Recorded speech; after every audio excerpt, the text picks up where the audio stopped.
Hi, this is Lou, welcome to my channel. In this week's video I'm going to be printing a Lino print, and the block I carved last week and you can see the video for that, but this week is all about the printing.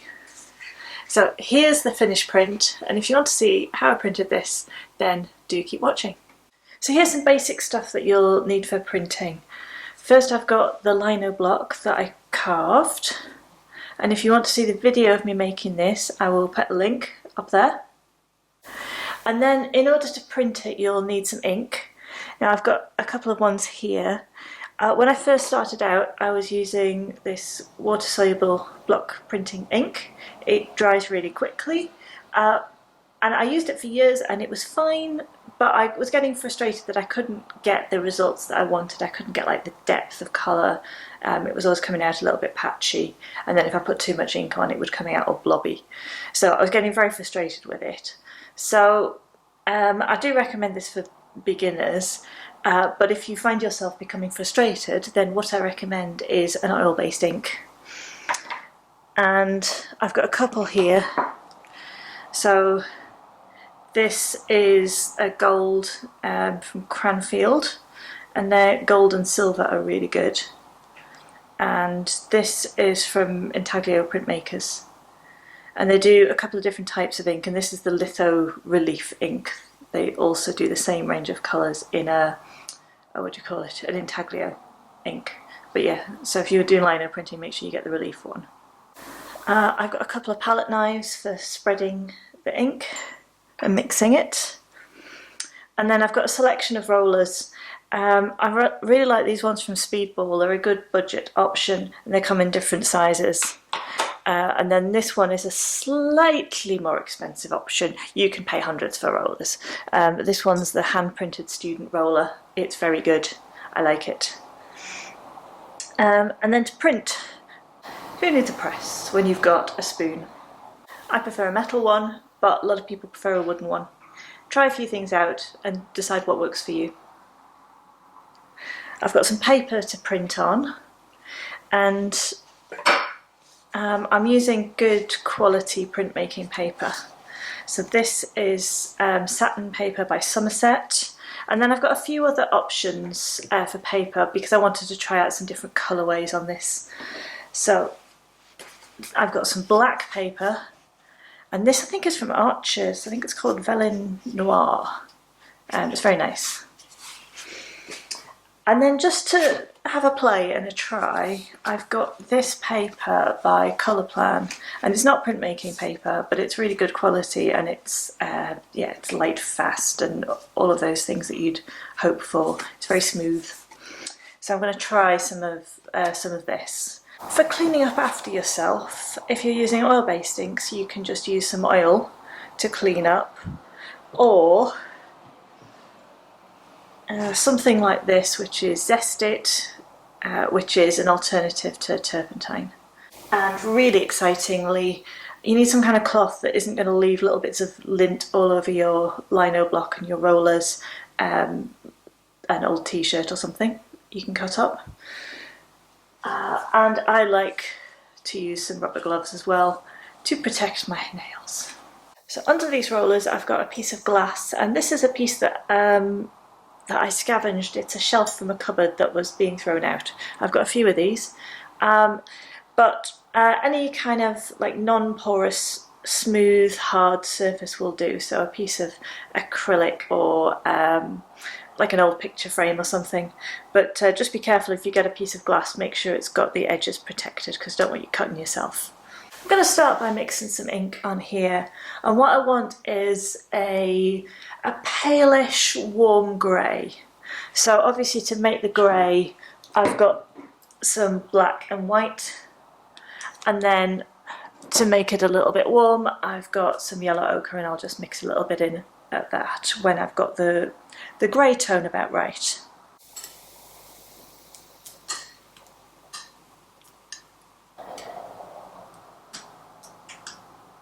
You can test your colour out on a scrap piece of paper.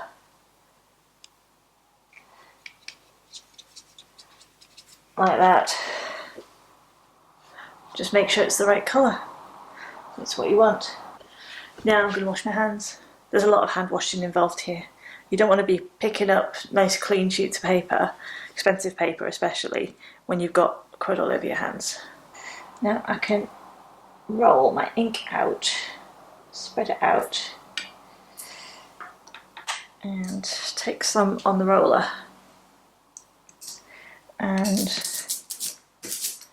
create a nice area here. Oh, I have a few spots of white in it, but that's alright, I can roll out. So you don't take all the ink at once, just a little bit at a time. And then you do sometimes get bits like this in it. Just take that out before it transfers to your print. And I'm lifting my roller every time. If you just go back and forward, it doesn't really spread the ink out very well. But if you lift the roller up every time, it helps spread the ink out better. And then to put my roller down, I'm turning it over so it's going to sit on the back side. Don't leave it resting on the rubber side. So I've created a registration sheet for my block, and I've done it to the size of an A4 sheet of paper, which is roughly the size I'm going to be printing on, and the rectangle here is what like a standard mount in an A4 like off-the-shelf picture frame is. So I've put that in there to make it easier, so my prints are like a standard size.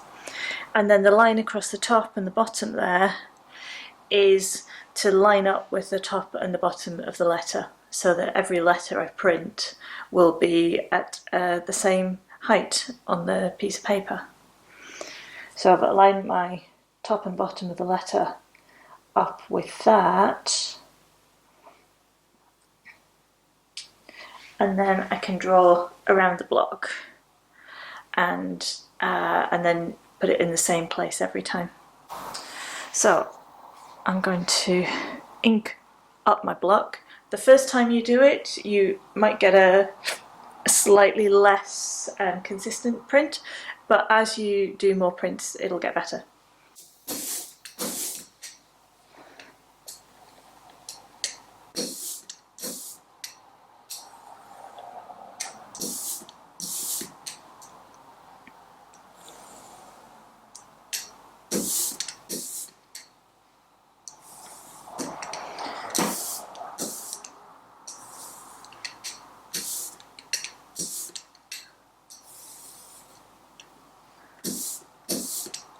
So I've chosen a roller here that's wider than the width of my block to try and help avoid any lines in the inking. But if you don't have a roller big enough, then don't worry about it. You can still get a nice consistent inking just by going over it in different directions. And then to print, it's simply a case of taking your paper, lining it up with the registration sheet. And if your sheet is bigger than your paper, then you can draw around where you want the paper to be and then line it up with that. Or you can, if it's exactly the same size, you can line the two of the corners up. I'm just going to lower this one down and smooth it out.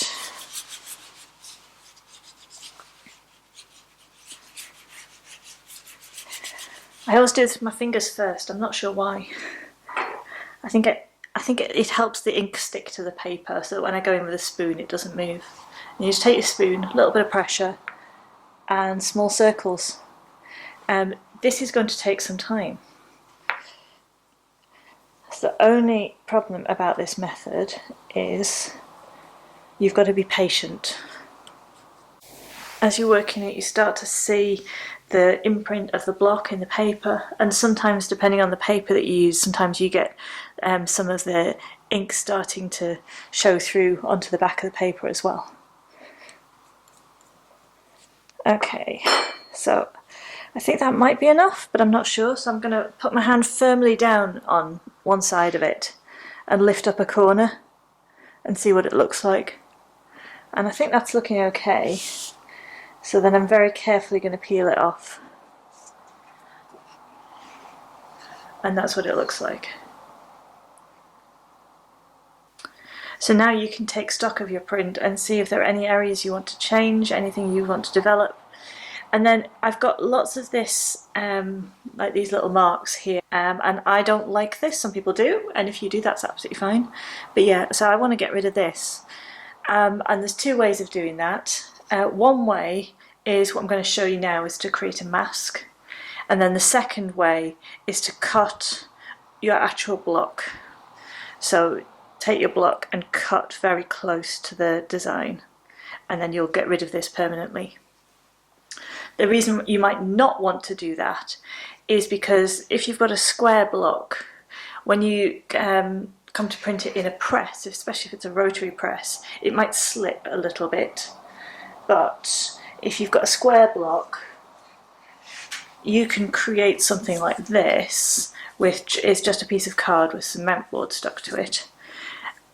You can put your block into the corner of it and then it's not going to slip. So I want to create a mask that will stop these areas of unwanted print to be printing. So what I'm going to do is I've got a craft mat and a knife, or you could use a pair of scissors for this, and I'm just going to cut out my design.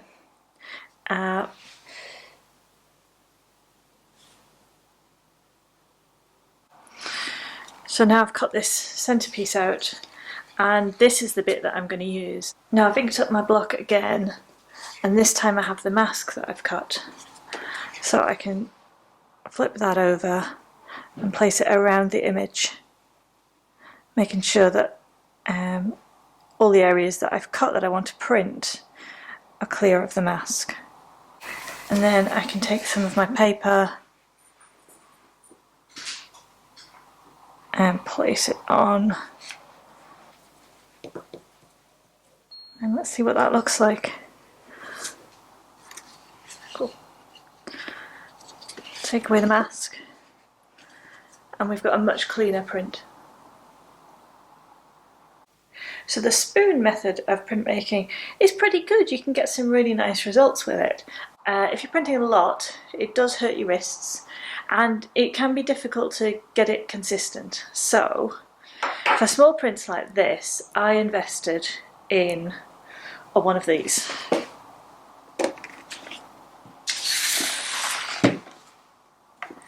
This is, does it say anywhere? It's got a logo on it. This is the X-Cut Express, and it is designed as a die cutter, but you can use it like a small printing press. So I have been using it for small prints that I've been doing, and yeah, I've been very impressed by it. So I'm going to show you how this works. So this opens out like that, and then these bits come up, and you can lock the base in place on each side like that. They turn around and slot in that way. There we go. And so now what we've got is a bed and the handle on the side that turns, and it turns some rollers in here that pushes a flatbed through the press. So this is the base that it comes with. It's like a Perspex block, and on here I'm going to place my registration sheet, and I'm just going to use a couple of pieces of tape to keep it in place. It's got this style on the top, and what this does is it raises and lowers the top roller, so you can change the depth of what's going in here, which is why this particular machine is particularly good for printmaking, because you can put different size blocks in it. If you've got another kind of like die cutting, like a craft machine like this, you can still use it. You just have to kind of create a block that's the right height to go through the machine, and you can do that by using different thicknesses of card and felt to shim it. So I've inked up my block again, and I'm putting it in place, And then I'm just going to do my first print on a scrap piece of paper. To go on top of this, I've got 2 pieces of felt that I just cut out from an old blanket, but some craft felt or something like that will work fine. Mine's fairly thick, and yeah, I think that works well. I've still got a couple of sheets of it. And place that on top. And then I'm going to try that. You want to feel where the lino block starts, but you don't really want it to kind of kick. So if it's too tight, then it'll be a real squeeze and it'll be real hard turning the handle. You don't want that. You still want it to be easy to turn the handle, but you want to be able to kind of feel where the edges of the lino block are, and then you kind of know you've got enough pressure. So pull the blankets back, and there's our print. Now I've done a test print on scrap paper. In fact, I've actually done a few, and every time worked away a little bit more at the block just to get it nice and clean. And then I'm going to go back in with my good paper and start making prints. So hopefully most of the ones that I print on the really good paper will be good enough to go into my final edition. I'll always lose a few, and I tend to be quite clumsy and get fingerprints on things. It happens. You kind of have to account that. You have to account for that.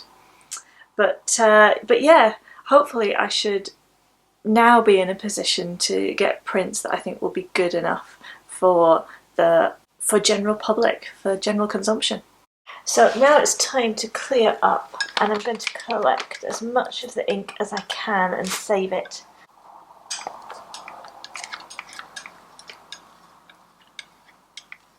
So there's my ink in there and a little bit of tape, and I've got a nice airtight parcel that will keep my ink fresh until next time I want to use it.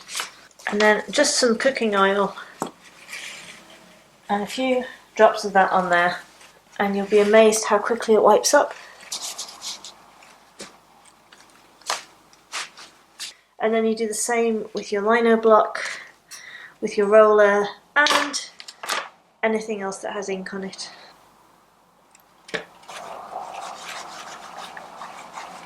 And I always try and have a slightly dirtier cloth and a slightly cleaner cloth, and I use the clean one for polishing and getting the residue of that oily ink off. So you'll have seen the print that I made with the grey on the white, and also while I was at it I made some prints in gold on black.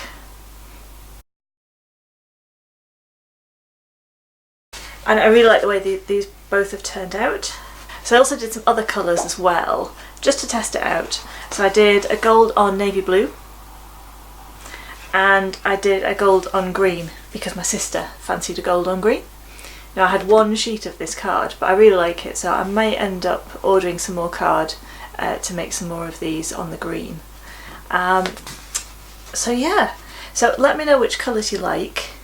And I'm going to be putting these up on my Etsy shop. I'm definitely going to do the white ones and the black ones, but if you particularly like any of the other colours as well, then let me know and I will see about doing an edition of prints in colour as well. So I really hope you enjoyed watching that. If you like this video, please press the like button down below. If you want to see more videos like this, then do subscribe. I'd love to hear any comments, questions, anything like that you've got. Please do leave them down below, and I look forward to seeing you again next week. Bye bye.